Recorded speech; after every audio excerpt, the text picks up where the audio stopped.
Board flu चिन्हट चाषी को दि जाइथिबा सरकारी सहायतार महा घोटाला अभियोग गणिले चाषी पिपिली मंगलपुर ठारे मेली बांधी सरकारी बाबूंक उपर को आंगुली उठाई चाषी सेपटे चिन्हट संक्रमित अंचल फार्म गुड़िकर विभिन्न फार्मरो मल्ला कुकुड़ा संग्रह करी कुकुड़ा नथिबा फार्मरे मल्ला कुकुड़ा रखी चाषी को सहायता दि जाइछि बोली पोल्ट्री फार्म डेवलपमेंट संपादक गुरुतर अभियोग करिसेंती पिपिली प्राणी चिकित्सकों विरोध में।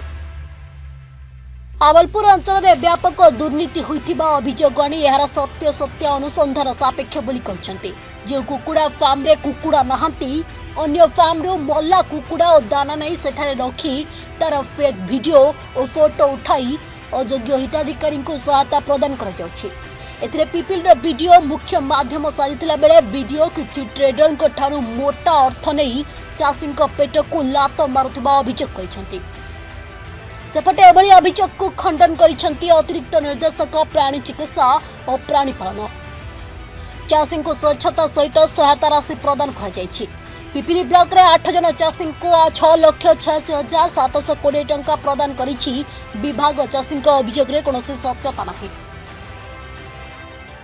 सुब्रत दास सहजपुर पिपिली ब्लॉक रू एक कुकुड़ा चाषी प्रकृत जिनस प्रकृत चाषी गवर्नमेंट किसी चिन्हट न करी किसी अंचल आबलपुर अंचल से सीमित रही से तांको क्षतिपूरण कौन दौरान जार 2 मास 2.5 मास आगुरी कुकुड़ा मले से मोर्टालिटी आज्ञा घरे रखी था कि सेमाने फोपड़ा फिंगा कि अंश पोती भी इनक्वारी की नौना कि तदंत कर ना लिस्ट किसी भी आसुना अल्प स्वल्प किसी चाषी के एमाने पैसा दौरान आउ हजार हजार शह शह चाषी भी आज्ञा ए वंचित रोचे।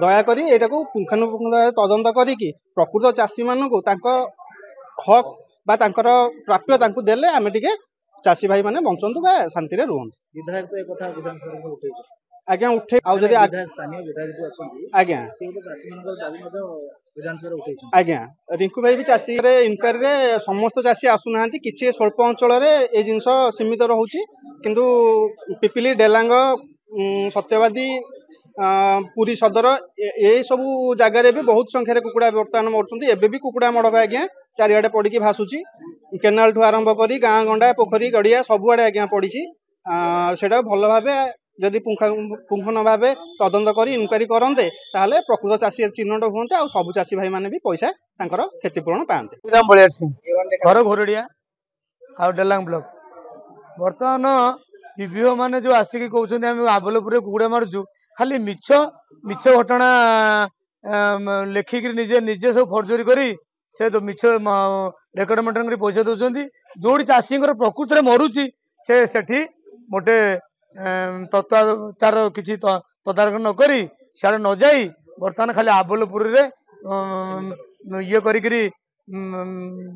खाता मेंटेन करी से आमर दाबी रोचे बर्तमान आमको प्रकृत तदारख करी जो प्रकृत चाषी मरीची क्षतिपूरण दि जाऊ ना आम राजरास्ता को ओह्लैबू आ रास्ता रोक करूँ केबे अखचक बंद करूँ केबे काउ छाड़ देबू। मु Pradyumna Parida poultry farmers development forum रो सेक्रेटरी आमे दीर्घ 10 दिन धरी चाषी मैंने एकाठी होकर आंदोलन जारी रखिचु आमर ये आंदोलन को शांत करने पिपिल विधायक आमर चाषी मान कथा नहीं आसेम्बली उठे एवं आमे काली भेटी विधायक को विधायक कहले मु मुख्यमंत्री संगे आलोचना करी चाषी मान गोटे विधिवत कौन पैकेज व्यवस्था करी से आम आज मीटिंग रे धन्यवाद देचु पिपिल विधायक को। काली आमर प्रोग्राम अच्छी सत्यवादी विधायक को भेटिकी ए संपर्क में आलोचना करूँ एमपी सहित काली आम आलोचना करूँ जदि आमर चाषी मान कथा विधिवत भाव किसी व्यवस्था करा न जाए चाषी मैंने आज एकत्रित होती ताती माती भी राजरास्ता को ओह्लैबू आंदोलन भी करूँ। तो मुख्य कथा हूँ पिपिली अंचल जून मासरू जो संक्रमण चली बार्ड फ्लू चली कुकुड़ा फार्म मानक कुकुड़ा मरी चली 1,500 चाषी प्राय क्षतिग्रस्त होती सब तालिका प्रस्तुत करा जाऊ एवं चाषी मान को क्षतिपूरण देवार व्यवस्था करा दाबी जदि एक सुरुखुरे नहला ताले समस्त चाषी राजरास्ता को ओह्लैबू आंदोलन करूँ अखचका भी बंद करूँ। देखो बर्तमान अधिकारी कहते चाषी मन को आलोचना कर ସେ ଆଲୋଚନା ଆମ ପାଖରେ କିଛି ନାହିଁ। ତେଣୁ ବିଭାଗୀୟ ଅଧିକାରୀଙ୍କ ସହିତ ଆପଣ କେତେ ଆଲୋଚନା କରୁଛନ୍ତି, କେତେ ଫଳପ୍ରଦ ହେଉଛି? ଆପଣଙ୍କର ପ୍ରଥମରୁ ପିପିଲି ବିଭିଓଙ୍କ ସାଙ୍ଗେ ଆଲୋଚନା କରି ଆସିଛୁ। କାଲି ବି RRT ଆପଣଙ୍କର ଯୋଉ ମଙ୍ଗଳପୁର ଗ୍ରାମ ପଞ୍ଚାୟତର ଯୋଉ ଆପଣଙ୍କର ଇଏରେ ଅଛନ୍ତି କଲ୍ୟାଣ ମଣ୍ଡପରେ ସେଠି ବସିକିରି ଆଲୋଚନା କରିଛୁ। ତାର ଫଟୋ ଭିଡ଼ିଓ ଅଛି। ଡେଲାଙ୍ଗ ବିଭାଗ ସାଙ୍ଗେ ଆଲୋଚନା କରୁଛୁ, ସାକ୍ଷୀଗୋପାଳ ବିଭାଗ ସାଙ୍ଗେ ଆଲୋଚନା କରୁଛୁ। କିନ୍ତୁ କିଛି ଜଣାପଡ଼ୁନି କେବଳ ଆବଲପୁରରେ ବସିଛନ୍ତି। ଆବଲପୁର ଅଞ୍ଚଳରେ 1 କିଲୋମିଟର ବ୍ୟାସାର୍ଦ୍ଧ ଭିତରେ କୁକୁଡ଼ା ମାରୁଛନ୍ତି। ସେଠି କ୍ଷତିପୂରଣ ବି ଦେଉଛନ୍ତି। ଚେକ୍ ଦଉଛନ୍ତି ଚାଷୀମାନଙ୍କୁ 10,30,960 ଟଙ୍କା ଦେଇସାରିଲେଣି ବୋଲି କାଲି ADBO ବିଶ୍ୱରଞ୍ଜନ ବେହେରା ମତେ ନିଜେ କହିଛନ୍ତି ତାଙ୍କ ଟେଲିଫୋନ ମାଧ୍ୟମରେ। କିନ୍ତୁ ଆମର ଦୁର୍ଭାଗ୍ୟ ଏ ଅଫିସର ମାନେ ଏତେ ଗୁଡ଼େ କୁକୁଡ଼ା ଚାଷୀ କ୍ଷତିଗ୍ରସ୍ତ ହେଇଛନ୍ତି, ତାଙ୍କ କଥା ମୋଟେ ଦୃଷ୍ଟିକି ନେଉନାହାନ୍ତି। ତେଣୁ ଚାଷୀମାନେ ବହୁତ ଦୁଃଖିତ ଏବଂ ଉତ୍ତ୍ୟକ୍ତ ହେଲେଣି। ଆଉ ସେମାନେ କହୁଛନ୍ତି ଆମେ କ୍ଷତିପୂରଣ ନଦେଲେ ଆମେ ସଂଗଠନ ତରଫରୁ ରାଜରାସ୍ତାକୁ ଓହ୍ଲେଇବା। ଦେଖନ୍ତୁ ଯୋଉ ଆବଲପୁରରେ ଚିହ୍ନଟ କରାଯାଇଛି, ଆବଲପୁରରେ ଯୋଉ ଚିହ୍ନଟ କରାଯାଇଥିବା ଫାର୍ମରେ ଅଧିକାରୀ କହୁଛନ୍ତି କୁକୁଡ଼ା ନାହିଁ। ତାପରେ କହୁଛନ୍ତି ପରବର୍ତ୍ତୀ ସମୟରେ ଫାର୍ମରୁ ଯୋଉ ଅଖା ବସ୍ତା ଦିଆଯାଇଛି, ଯୋଉ ଆପଣଙ୍କର ରହିଲା ଯୋଉ ଦାନା ପାଇଁ ପଇସା ଦିଆଯାଉଛି, କିନ୍ତୁ ଫାର୍ମ ଖାଲି ପଡୁଛି। ଯୋଉଠି କିନ୍ତୁ ଫାର୍ମରେ ଲୋକମାନେ ରହିଛନ୍ତି, କୁକୁଡ଼ା ଚାଷ କରୁଛନ୍ତି, କୁକୁଡ଼ା ରହିଛି, ଦାନା ରହିଛି, ସେ ଚାଷୀ ଅବହେଳିତ। ଆ ନେଇକି ଆପଣ କଣ ମତ ଦେବେ? ଆପଣଙ୍କର ଦେଖନ୍ତୁ ଯେତିକି ଫାର୍ମରେ କୁକୁଡ଼ା ମରା ଯାଇଛି ବୋଲି ଆମକୁ ଶୁଣିବାକୁ ମିଳୁଛି, ଆମ ପାଖେ ତ ସେ ତଥ୍ୟ ନାହିଁ, କିନ୍ତୁ ସେ ତାର ସତ୍ୟାସତ୍ୟ ଅନୁସନ୍ଧାନ ଆପଣମାନେ କରିବେ। ଆମେ ଆପଣମାନଙ୍କୁ ଧନ୍ୟବାଦ ଦଉଛୁ। ଏଇ ଚାଷୀମାନଙ୍କର କଥାକୁ କେବଳ ମିଡ଼ିଆ ବନ୍ଧୁମାନେ ହିଁ ସରକାରଙ୍କ ପାଖରେ ଜଣାଉଛନ୍ତି, କିନ୍ତୁ ସରକାରୀ କଳ ଯୋଉ ପ୍ରାଣୀ ବିଭାଗ, ପ୍ରାଣୀ ଚିକିତ୍ସା ବିଭାଗ, ସେ ବର୍ତ୍ତମାନ ସୁଦ୍ଧା ତତ୍ପର ନୁହନ୍ତି। ଯୋଉ କୁକୁଡ଼ା ଫାର୍ମ ମାନଙ୍କରେ କୁକୁଡ଼ା ଏମାନେ ମାରୁଛନ୍ତି ବୋଲି କହୁଛନ୍ତି, ଆମ ପାଖରେ ଯେତିକି ଖବର ଅଛି ଏଇଟାକୁ ଭଲ ଭାବେ ଧ୍ୟାନ ସେ ଶୁଣନ୍ତୁ। ସବୁ ଫାର୍ମରେ କୁକୁଡ଼ା ନାହାନ୍ତି। ଯୋଉ 47ଟି ଫାର୍ମ ଆବରପୁର ଅଞ୍ଚଳରେ ସେମାନେ ନେଇଥିଲେ ତାଲିକାକୁ, ସବୁ ଫାର୍ମରେ କୁକୁଡ଼ା ନଥିଲେ। କିଛି କିଛି ଅଭିଯୋଗ ଆମ ପାଖକୁ ଆସୁଛି, ମଲା କୁକୁଡ଼ା ଅନ୍ୟ ଫାର୍ମରୁ ବସ୍ତାରେ ନେଇକି ଆର ଫାର୍ମରେ ପକେଇକି ତାର ଫଟୋ ଉଠେଇକି ସେଠି ଚାଷୀଙ୍କୁ ବି ପଇସା ଦିଆ ଯାଇଛି ବୋଲି ଆମ ପାଖେ ଅଭିଯୋଗ ହେଇଛି। ଆମେ ତାର ତଥ୍ୟ ପରବର୍ତ୍ତୀ ସମୟରେ ଦବୁ। ଯୋଉ ବିଭାଗ କେବଳ ଆବଲପୁର ଅଞ୍ଚଳକୁ ଧ୍ୟାନ ଦେଇ ବସିଛି, ଆବଲପୁର ଅଞ୍ଚଳରେ ଦୁର୍ନୀତି କରୁଛନ୍ତି ବୋଲି କିଛି ଚାଷୀ ଏବେ ବି ଅଭିଯୋଗ କଲେଣି। ତାର ସତ୍ୟାସତ୍ୟ ଅନୁସନ୍ଧାନ ସାପେକ୍ଷ। ଯଦି ଖାଲି କୁକୁଡ଼ା ଯୋଉଠି ଅଛନ୍ତି ସେଇ ଫାର୍ମକୁ ପଇସା ଦିଆଯିବ, ଯୋଉ ଫାର୍ମରେ ମୋଟେ କୁକୁଡ଼ା ନାହାନ୍ତି ସେ ଫାର୍ମ ବାଲାଙ୍କୁ ବି ପଇସା ଦେଇଛନ୍ତି। ଅନ୍ୟ ଫାର୍ମରୁ ଦାନା, ଅନ୍ୟ ଫାର୍ମରୁ ମଲା କୁକୁଡ଼ା ସେଠି ନେଇକି ପକେଇକିରି ତାର ଫେକ୍ ଭିଡିଓ ଏବଂ ଫଟୋ ଉଠେଇକିରି ତାଙ୍କୁ ବି ପଇସା ଦିଆହଉଛି। ମୁଖ୍ୟ ମାଧ୍ୟମ କିଏ? ଆପଣ ବିଭିଓ ରହିଛନ୍ତି ନା?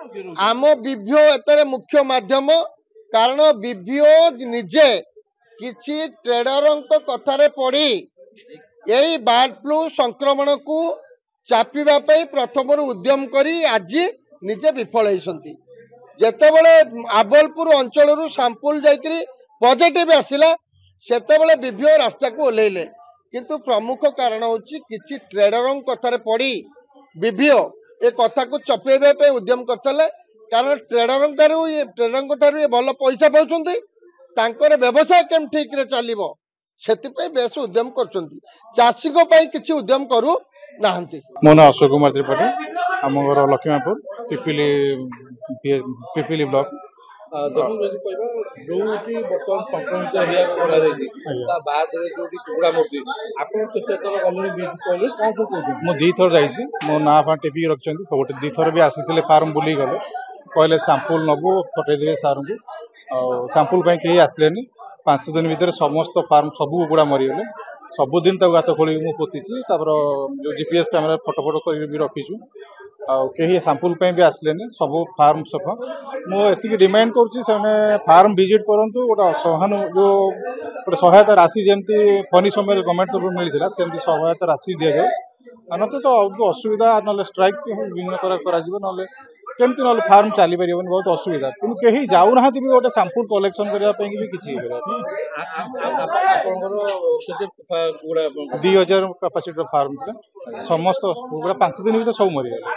କୋଉଠି ଆପଣଙ୍କ ଫାର୍ମ ଲକ୍ଷ୍ମୀପୁର ପଞ୍ଚାୟତ 2 ନଗର ଗୁଡିଆପୁର ଯଦି କହିବେ ବର୍ତ୍ତମାନ ଯୋଉଠି ସଂକ୍ରମିତ ହେଇଛି ସେଠୁ କେତେ ବାଟ ହବ ସେ ଆପଣଙ୍କ से 11-12 किलोमीटर ଭିତରେ ହେବ ସେ ଏରିଆ ତ ବହୁତ ଫାର୍ମର ମରୁଛନ୍ତି ପୁରା 4-5ଟା ଫାର୍ମ ଅଛି ସବୁ ସଫା ହେଇଯାଇଛି ସଂକ୍ରମିତ ଆଉ ଦେଖିଲା ହେଇନି ନାଇଁ ସେ ଅଞ୍ଚଳକୁ ତ ଏପଟେ ଯାଇନାହାନ୍ତି ଖାଲି ଦେଖିକି ଆଇଲେ କହିଲେ ହଁ ଇଏ ପଜିଟିଭ ବାହାରିବ ଆଉ ସାମ୍ପୁଲ ପାଇଁ ଆସିବୁ କିନ୍ତୁ କେହି ଗଲେନି ସାମ୍ପୁଲ ପାଇଁ ମୁଁ କଣ୍ଟାକ୍ଟ କରିଥିଲି ସେମାନେ କେହି ବି ରାଜି ହେଉନାହାନ୍ତି ଯାଉନାହାନ୍ତି ଆମେ ପାରିବୁନି ଏତେ ଏରିଆ ନେଇକି ଆମେ କଣ୍ଟ୍ରୋଲ କରିପାରିବୁ କଣ କହୁଛନ୍ତି ସେ ତ ଆସିକି ଦେଖିକି ପଳେଇଲେ କହିଲେ ହଁ ପଠେଇବୁ ସାମ୍ପୁଲ ପାଇଁ ଆସିଲେନି ତାପରେ ଆଉ 2-3 ଥର କଣ୍ଟାକ୍ଟ କରିଛି ଯାଇଛି ଦେଖା କରିଛି କହିଛି ସେ ଆଉ ଆସିଲେନି ତାପରେ ଯଦି କହିବା ସରକାରଙ୍କ ଦୃଷ୍ଟି ଆକର୍ଷଣ ପାଇଁ ଯୋଉ ଭେଷ୍ଟ ମାଧ୍ୟମ ସେଙ୍କର ଡ୍ୟୁଟି କଣ ସେ କରୁଛନ୍ତି ସେ ଆସୁନାହାନ୍ତି କହନ୍ତି ଆମେ ଏତେ ଏରିଆକୁ କଣ୍ଟ୍ରୋଲ କରିପାରିବୁନି ଯାଇକି ସଫା କରିପାରିବୁ ଯେଉଁ ଚାଷୀମାନଙ୍କର ବାର୍ଡ କଲିଂ କରାଯାଉଛି ସେମାନଙ୍କୁ କ୍ଷତିପୂରଣ ଦିଆଯାଉଛି ଛୋଟ କୁକୁଡ଼ା ପିଛା 20 ଟଙ୍କା ବଡ଼ କୁକୁଡ଼ା ପିଛା 70 ଟଙ୍କା ହିସାବରେ ଚାଷୀଙ୍କୁ ଦିଆଯାଉଛି ଆମ ତ ପିପିଲି ଏରିଆରେ କେତେ ଟଙ୍କା କଣ ଦିଆଗଲା ଚାଷୀମାନଙ୍କୁ ପିପିଲି ଏରିଆରେ 6,86,000 ଟଙ୍କା ଦିଆଯାଇଛି କେତେ ଜଣ ଚାଷୀ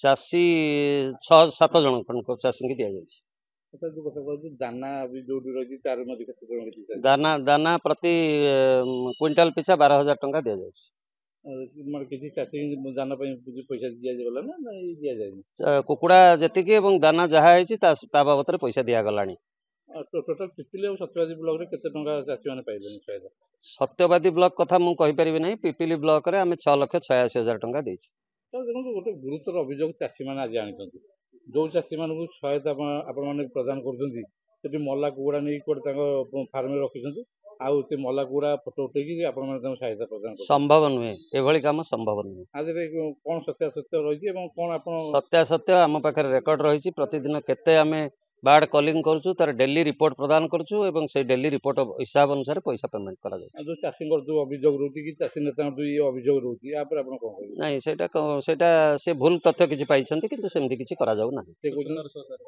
କଣ କହିଲେ ପୁରା ସ୍ୱଚ୍ଛତାର ସହ ଆଉ ତାଙ୍କର ଅଭିଯୋଗ ରହୁଛି ଆମ ପାଖରେ ଭିଡିଓ ଫୁଟେଜ ରହିଛି ଫଟୋ ରହିଛି ଭିଡିଓ ଫୁଟେଜ ସେ ଦେଖେଇ ପାରନ୍ତି କିନ୍ତୁ ଆମ ସେମିତି କିଛି ଅବଶ୍ୟ କରାଯାଏନି ଚାଷୀଙ୍କ ଅଭିଯୋଗ ତାର କଣ କହିବା ନାଇଁ ଚାଷୀଙ୍କ ଅଭିଯୋଗ ଚାଷୀ ତ ସବୁବେଳେ ଅଭିଯୋଗ କରିବେ କିନ୍ତୁ ଆମର ସେଭଳି ଏଠି କିଛି କରାଯାଉ ନାହିଁ ତାହେଲେ ଆଉ ଗୋଟେ କଥା କହିବା ଯଦି ଯୋଉ ପିପିଲି ପାଖାପାଖି ଆବଲପୁର ଛାଡ଼ିଦେଲା ପରେ ଅନ୍ୟ ଜାଗା ଗୁଡ଼ାରେ ଯୋଉ କୁକୁଡ଼ା ମରୁଛି ସେଥିପାଇଁ କିଛି ପ୍ରିକସନ୍ ନିଆଗଲାଣି ସେଥିପାଇଁ ଲୋକମାନଙ୍କ ମଧ୍ୟରେ ସଚେତନତା ତିଆରି କରାଯାଇଛି ଲୋକମାନଙ୍କୁ କୁହାଯାଉଛି ଯେ ଯୋଉ ଫାର୍ମରେ ଯଦି 1-2-5ଟି କୁକୁଡ଼ା ମରୁଛି ତାକୁ ଶୀଘ୍ର ସେଠାରେ ପୋତି ଦିଆଯାଉ ଏବଂ ସେ କୁକୁଡ଼ାର ଦାନା ଅନ୍ୟ କୌଣସି ଫାର୍ମକୁ ନିଆ ନଯାଉ ଏବଂ ସେ କୁକୁଡ଼ା ମଧ୍ୟ ଅନ୍ୟ କୋଉଠି ନେଇ ବିକ୍ରି କରା ନଯାଉ ସବୁଠୁ ଆଜି ଦୁଃଖଦ ଘଟଣା ସାର୍ ଏଇ ଯୋଉ ସମସ୍ୟା ବେଳେ ଚାଷୀମାନଙ୍କଠୁ କିଛି ଟଙ୍କା ଆଦାୟ କରାଯାଉଛି ପାଖାପାଖି 60,000 ଟଙ୍କା ଆଦାୟ କରାଗଲାଣି ଯାହା ଚାଷୀମାନେ କହୁଛନ୍ତି ଏ ପଇସା ସାର୍ କାହାକୁ ଦିଆଯିବ ଚାଷୀଙ୍କ ଠାରୁ କୌଣସି ପଇସା କେବେ ଆଦାୟ କଲେ ଚାଷୀ ତ ହେଲେ ଅସମୟରେ ଚାଷୀଙ୍କ ଠାରୁ କଣ କାହିଁକି ପଇସା ଆଦାୟ କରାଯିବ ଏଭଳିଆ କିଛି ନାହିଁ ଯୋଉମାନେ ତାଙ୍କଠୁ ଆଦାୟ କରୁଛନ୍ତି ନାଇଁ ସେମିତି ମୋ ନଜରରେ ନାହିଁ କିଛି ସେଭଳି ପଇସା ଆଦାୟ ହେବାର